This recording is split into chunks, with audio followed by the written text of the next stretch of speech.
Hello fellow adventurers, welcome to another episode of Backyard Adventures. It's news or something. I'm heading over to the Union Road Motovlog bike night. It's the first time I've been for a long time. Just thought I'd see what it was like. And I just had the weirdest blast from the past. Came out of my house, getting stuff ready, and a chap goes, "You're not Matt Sylvester, are you?" I was like, "Yeah." He was like, "Did you go to the Bunkai Bash?"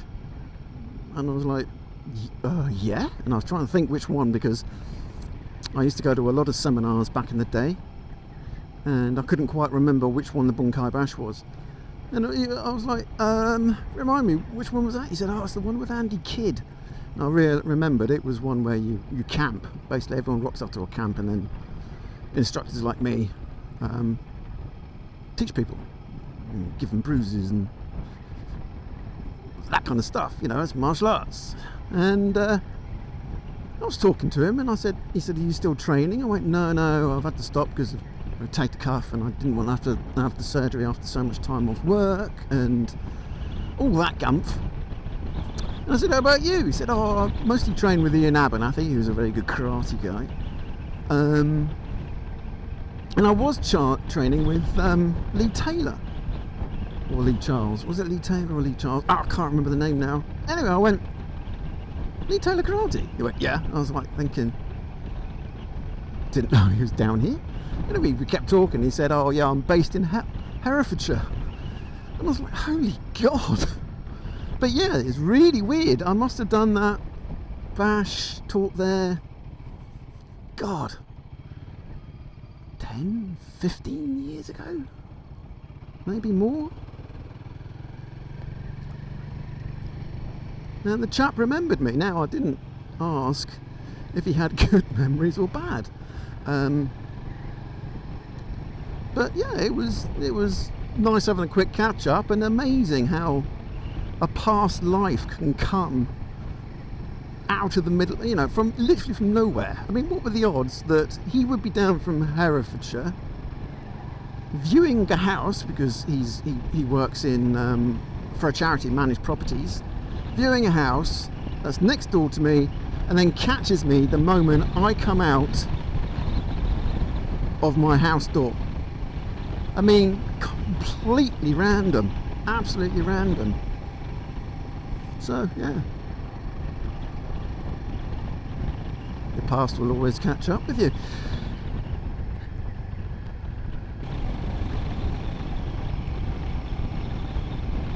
Can't recommend Hanlon's Brewery and the barbecue that they have going on there enough. Absolutely amazing food. If you watch Killarney food reviews or Killarney Ghost Hunter, I keep recommending that you come down this way and you go there for a meal. I mean, it is so good, it's ridiculous. I've never had barbecue anywhere else, but I have had burgers and chicken and everything else like that elsewhere, and have to say, best burgers out. Smash's Hub Box now,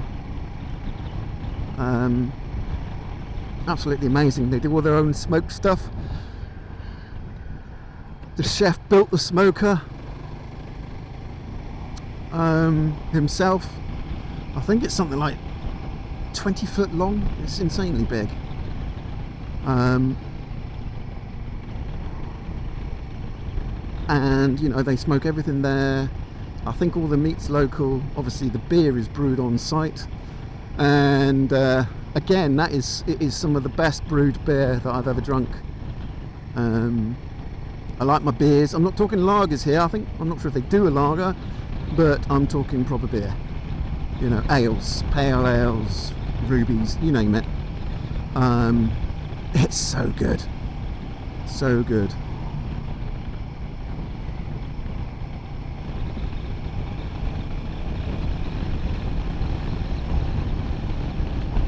Gotta say, these double take mirrors, every time I got on this bike, I am impressed with them. They're bloody good. Such a good wide field of view. On my Himalayans, I couldn't get them to angle properly enough so I could see the left hand side properly, which was, you know, obviously not brilliant. But these are easily adjustable, foldable, you know, just absolutely marvellous. And I've got to thank Quinn Peaks Biker for giving me the shout out, or give him a shout out on that, because it was at the ABR that he recommended it, because I was talking about how I kept smashing my thumbs when I was coming off my bike, and he said, well, get these. So I'm hoping now that my hand won't be rising like that. Well, I mean, it will rise, but they'll be folded in, so I won't have to worry about them. Bargational.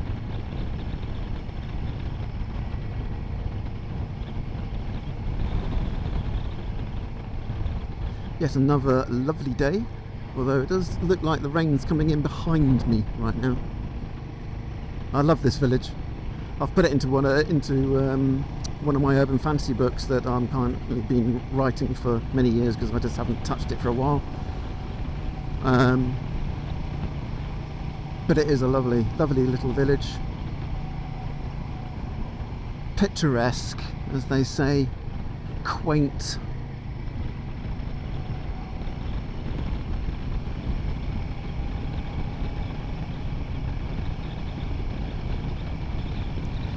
The road's busy.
bloody indicator.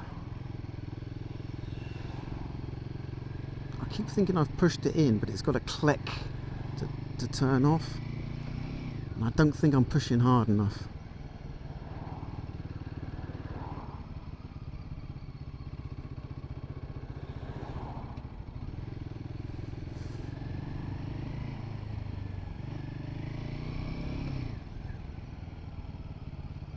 Avoid all that traffic.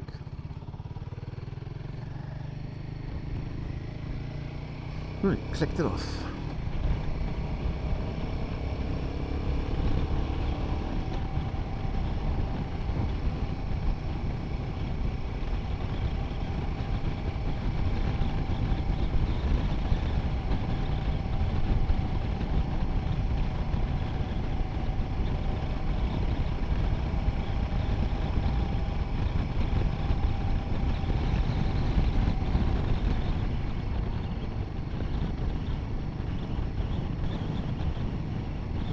I think that was a dead rat on the road.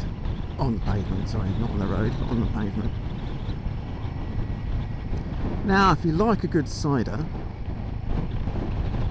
take the next left, drive to the end, and you'll find Sandford Orchards. Down there, they have a shop, you can wander on in. I think they even might do some samples, I can't remember, but be careful. Because it's strong cider,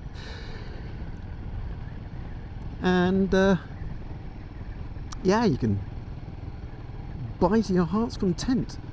I recommend doing that because it's bloody good cider. Lidl doesn't sell it, but I think Aldi sells it. You'll have seen it. Devon Red, Shaky Bridge, Devon Mist. They're all good ones. They've got cloudy, they've got clear, they've got fizzy, they've got still. I think they even do a brandy, I'm not sure. But well worth it.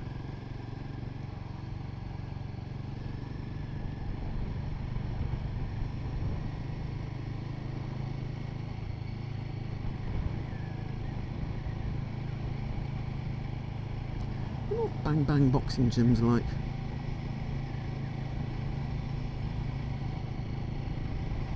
Ooh. I'll smoke a cigarette while sat next to my bog roll.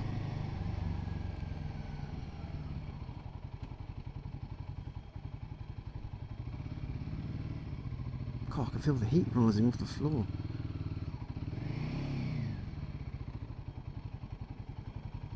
Don't think any of them are going right.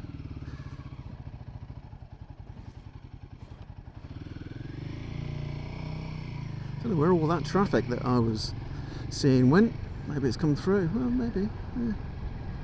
Maybe I didn't have a shortcut in the end anyway. I thought it was going to be a bit of a jammage, but it wasn't. What a glorious day. Turned out ours again, hadn't it?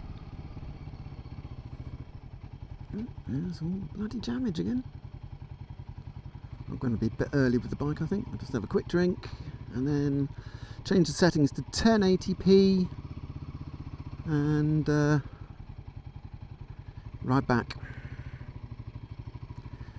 Thank you so much.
As you can see, I'm leaving just as all the bikes start to come in, but this is just a test run. However, it is always well attended by some interesting bikes, to be honest. Good mix of people as well. There's a lovely CT125 just up there, which you can't see because it's hidden by that red bike. But oh my god, it's amazing. It's a custom. There's a TRF and TEP rider. All sorts come here, as you can see. Especially because they build custom choppers here as well. So that keeps an interesting crowd coming in here.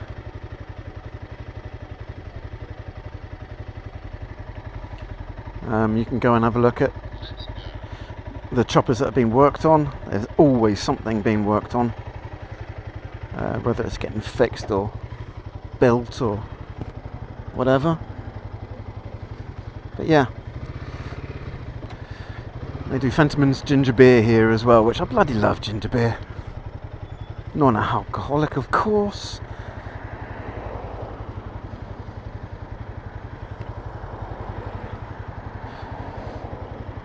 So I'm now riding back on 1080p at 25 FPS, and the SD card is saying I'm getting something like 12 hours worth of recording time, which I'll take that.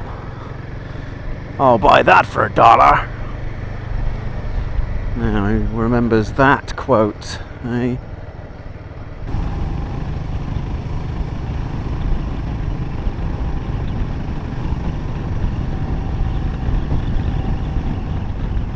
I've been thinking a lot about Dartmoor recently. I love going up to Dartmoor, I love riding through it. I love walking on it. I've done 10 tools training. Didn't make the team, but traipsed hundreds of miles across Dartmoor in all types of weather, because that's what Dartmoor does to you. And there are some amazing bike-friendly trails. Now, you can't ride on those trails unless they're green lanes.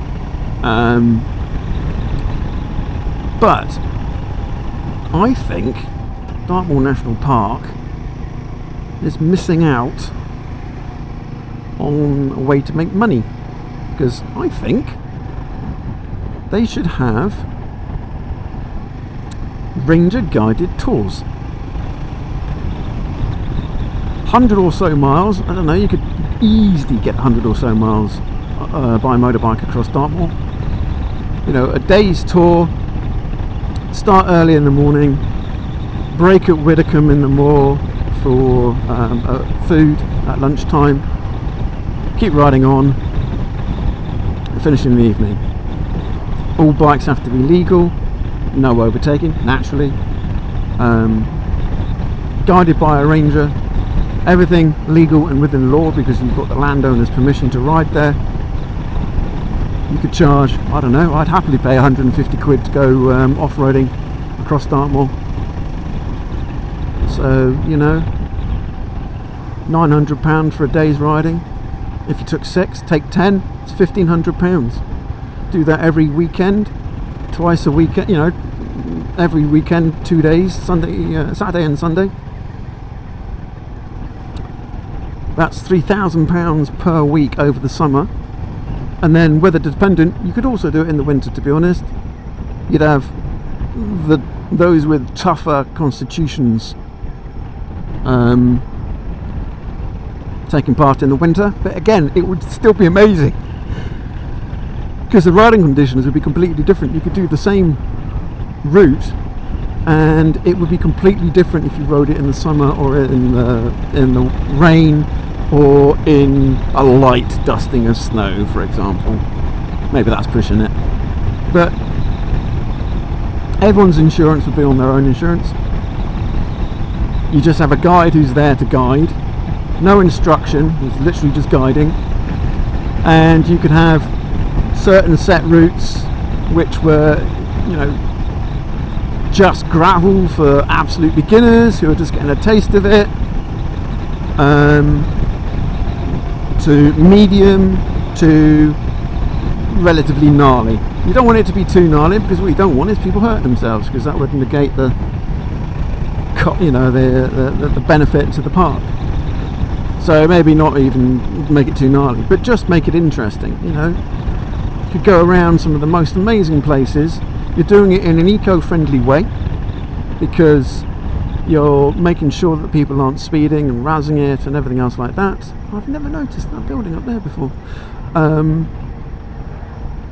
You're taking them along proper routes that have been agreed, which then also mean obviously that you're not having people going across the peat bogs, or, you know, causing undue erosion, and you're bringing money in, and also you're bringing visitors to the park, because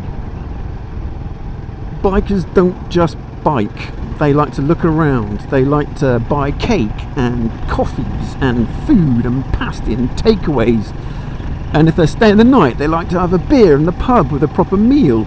So you're bringing in to the area a lot more than that £1,500 or £3,000 a weekend. You're probably doubling it. Yeah, especially with people, you know, coming back to the area, not necessarily for the ride, but to ride Dartmoor, you know, to just bimble around and to spend more money. Or they might think, oh, this is amazing, and they come back with their family, and then they have, you know, an Airbnb or something else, not necessarily an Airbnb, but you know what I mean. They stay in a cottage and they tour the area and they buy food and whatnot. So it's another way of generating yet more repeat custom to an already fairly popular area, but it's kind of money waiting to be spent. I wonder if that KTM's broken down. Probably. It's money waiting to be spent. It's money waiting to be brought into the area, and it's a great way of getting people to explore Dartmoor in a completely different way, especially because, and this sounds daft, there are a lot of people who can ride motorbikes but who wouldn't necessarily be able to hike across Dartmoor. You know, I saw one guy being lifted onto his motorbike at the ABR. He couldn't walk. They lifted him on. As soon as he was off on his bike, and he rode like an absolute demon. But he wouldn't be able to hike. He wouldn't be able to do anything else like that. So yes, he'd be able to ride along the B3212 or the B3327. I can't remember what it is now. The other one. But he wouldn't be able to get off those roads.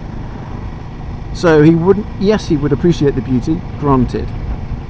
But if he knows he can come down, spend a bit of money, legally ride all over Dartmoor with a guide, then he might be inclined to come down and stay with his family, even though he can't walk, because he'll say, oh yeah, I know a brilliant place you can go, you can walk up there, take this route and everything else like that. So it's just something that should be done. And if they were worried about people using their own motorbikes or whatever else like that, because, you know, there'd be no support vehicles or anything else like that, you break your bike, you fix it, you know, that the usual, you think you're an adventure bike rider or an off-roader, then, you know, if your bike breaks, it's down to you. But if they're worried about that side of things, or if they're worried about the noise pollution when it comes to nesting ground birds, I mean, again, you could kind of plot the areas. You could just convert or get a fleet of Saurons. And yes, there's an initial outlay there, but I'm sure there's probably a government grant of some sort, which would mean that you could fund the purchase of those.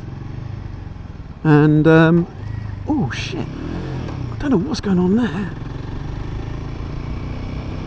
Don't know what happened there at all. Press a button, press a button, press a button. But you could get a fund, probably. The bikes themselves then are easy enough to charge. They're easy enough to upkeep. They're light, which would cut down on the possibilities of accidents and injuries. They're nippy. they're manoeuvrable, and they wouldn't necessarily have to be road legal. They just have to be able to go around the Dartmoor trails. So what are they? They're about £5,500. So you buy 10, so you're looking at £50,000. So within 6 weekends you've offset the cost of the purchase of the fleet, especially if you've got a grant to buy them in the first place. And then people just rock up, jump on them. You could tell them to bring their own kit. You don't have to supply kit, but you just tell them to bring your own biking kit. Don't bring your bike, and everyone can have an amazing time. I really do think maybe I should suggest that. And it also then gives the rangers a better way of getting around. If they don't want to be taking a 4x4, if they need to get somewhere quick, they just jump onto a Centurion. Mate, come on.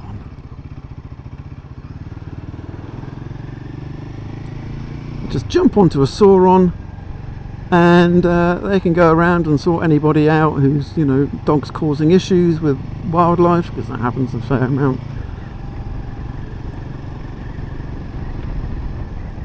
And basically create a new revenue stream. That was the word I was looking for. Revenue stream. They can create a new revenue stream for the park, which I think would be incredibly popular. Now, of course, you're going to get the NIMBYs who are going to say, oh, these bikes are going to damage it. No, not really. They're not heavy, they're light. All the tyres are designed to go off-road, admittedly, but then the guides will know where to take, or the rangers will know where to guide the riders.